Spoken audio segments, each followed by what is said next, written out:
By the year 551 BCE, the ancient Chinese world was tearing itself apart. The Zhao dynasty had lost its grip, warlords carved up the landscape, and centuries of established law simply dissolved into violence. Into this fractured reality, a boy named Kong Qiu was born in the small state of Lu. Today, we know him as Confucius. Though descended from nobility, his father died when he was a toddler, leaving his mother to raise him in near poverty. To survive, he took whatever menial labor he could find, managing livestock and balancing the books at the local granary. But in his private hours, he became obsessed with the ceremonial rites of the fallen Zhao Empire. Watching the chaos around him, he arrived at a radical conclusion. The warlords of his era tried to conquer the world with armies and bloodshed, but a stable society could never be forced from the top down. True order had to be built from the inside out. His solution was a concept called the Junzi, or the true prince. Until then, nobility was strictly a matter of bloodline. Confucius redefined it as an aristocracy of merit, a status anyone could achieve through rigorous moral work. To build a Junzi, he outlined the 5 constant virtues. These included righteousness, propriety, wisdom, and trustworthiness, all revolving around a central core, Ren, deep human benevolence. But benevolence needs a physical structure. That's where Li, or ritual propriety, comes in. By observing highly specific daily rituals, from how you greet a guest to how you honor the dead, a person actively trains their character. To balance that strict external behavior, Confucius prescribed ya yuek, or pure music. Where rituals disciplined the body, the careful study and performance of music harmonized the messy internal world of human emotion. The Junzi is a precision-engineered moral instrument. The entire framework is designed to keep a person anchored and composed, even when the world around them is falling apart. Once the self is mastered, that virtue radiates outward. The first testing ground is the family. Confucius viewed shao, or filial piety, as the root of all moral action. How you treat your parents and siblings dictates how you eventually treat the rest of society. This family unit operated on incredibly rigid spatial boundaries. Society was partitioned into 2 spheres, nei, the inside household, and wai, the expansive outside world. By design, women were almost entirely confined to the nei. While they were respected as mothers and household managers, they were structurally blocked from the wai sphere, leaving them with zero access to political authority or literary education. For Confucius, the family served as an uncompromising training ground. Hierarchy and obedience had to be drilled into the population at the dinner table long before they ever encountered a king. This strict alignment scales up to the next ring, the state.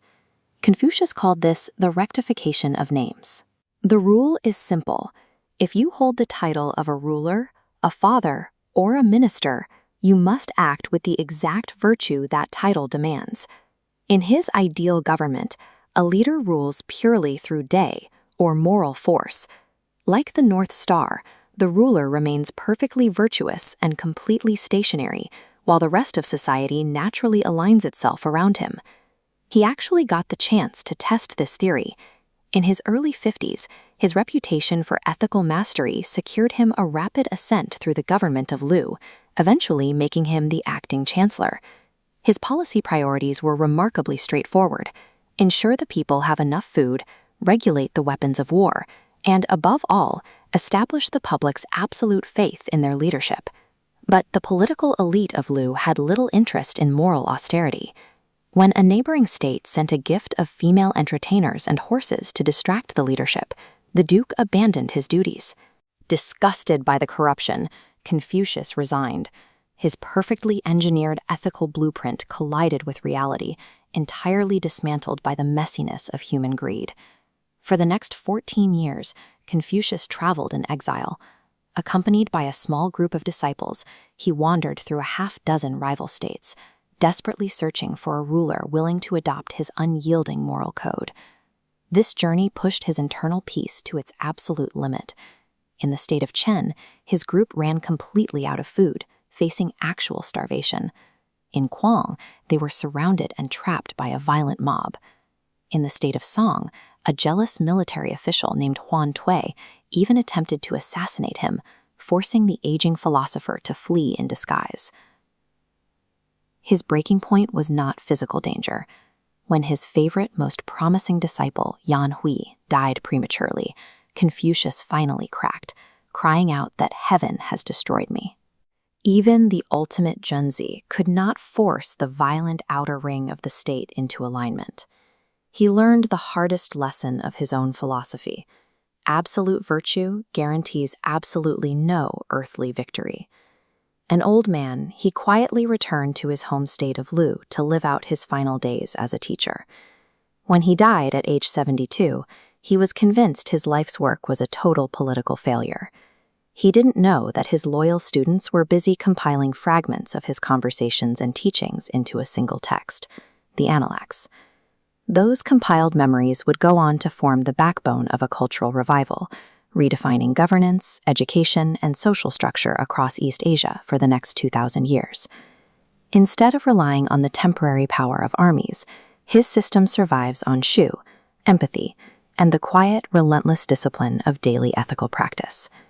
True systemic change does not come from the decrees of a throne. It ripples outward, slowly and unstoppably, from the rigorous moral choices of a single human mind.